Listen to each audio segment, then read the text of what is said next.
Tumpuan persidangan Dewan Rakyat hari ini antara lain akan membincangkan mengenai status terkini projek 5 stesen transit aliran ringan 3 LRT3 dan untuk perkembangan selanjutnya kita berlintas langsung terus bersama wartawan Natasha Ali Jinnah dan juru kamera Muhammad Hafiz Ahmad Kamal di Parlimen. Silakan Tasha.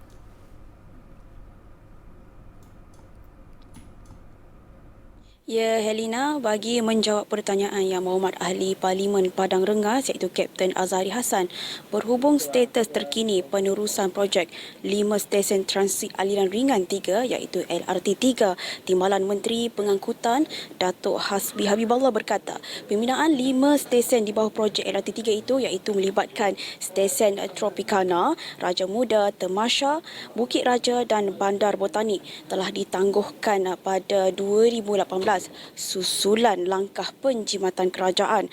Pelaksanaan projek ini akan diteruskan bagi skop reinstatement dengan izin 5 stesen tersebut tertakluk kepada kelulusan projek dan penyaluran dana daripada Kementerian Kewangan dan juga Kementerian Ekonomi. Pada masa kini, pihak Prasarana Malaysia Berhad atau Prasarana sedang memuktamadkan butiran teknikal dan keuangan perjanjian kontrak tambahan.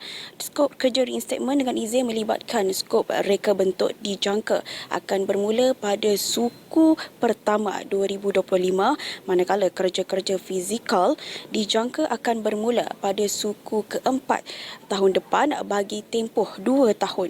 Pembinaan 5 stesen ini dijangka akan siap pada suku keempat tahun 2027 dan akan dijangka beroperasi bermula pada suku kedua tahun 2028.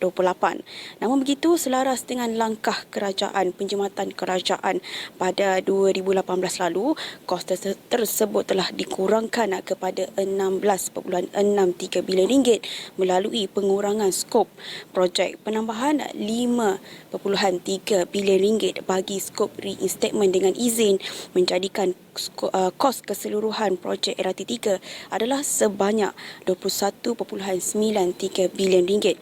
Jika dibandingkan dengan kos asal projek LRT3, jumlah kos terkini adalah masih rendah dengan penjimatan sebanyak 9.72 bilion ringgit.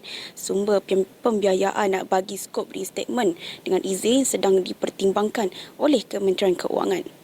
Dalam pada itu, menjawab pertanyaan Ahli Parlimen Kinabatangan, Datuk Seri Bong Mokhtar, berhubung penetapan harga tambang bagi tambang kapal terbang terutamanya semasa musim perayaan bagi penerbangan domestik ke Sabah dan Sarawak, Timbalan Menteri Pengangkutan berkata buat masa ini syarikat penerbangan negara telah pun menyediakan perkhidmatan penerbangan domestik bagi laluan ke Sabah, Sarawak serta wilayah persekutuan adalah sebanyak 1.42 juta tempat duduk bagi Oktober ini.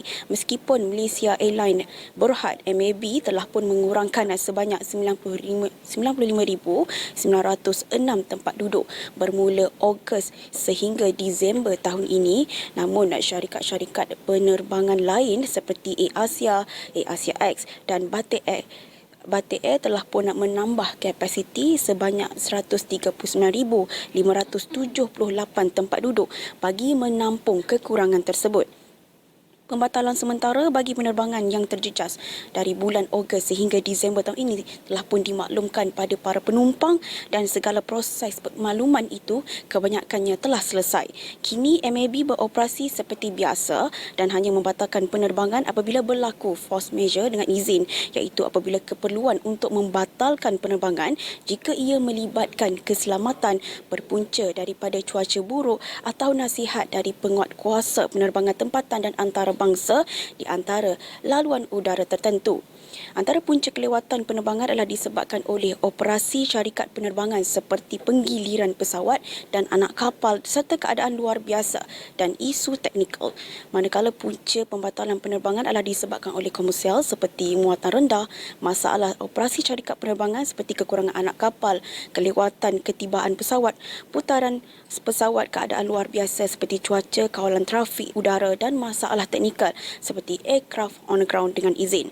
Dalam pada itu, beliau turut juga memaklumkan Jemaah Menteri dalam mesyuaratnya pada 3 September lalu telah pun bersetuju supaya Fly Siswa serta inisiatif bantuan subsidi pembelian tiket penerbangan ke Sabah, Sarawak dan wilayah Persekutuan Labuan sempena musim perayaan diluluskan di bawah inisiatif Belanjawan 2024 yang dijadikan inisiatif tahunan Kementerian Pengangkutan.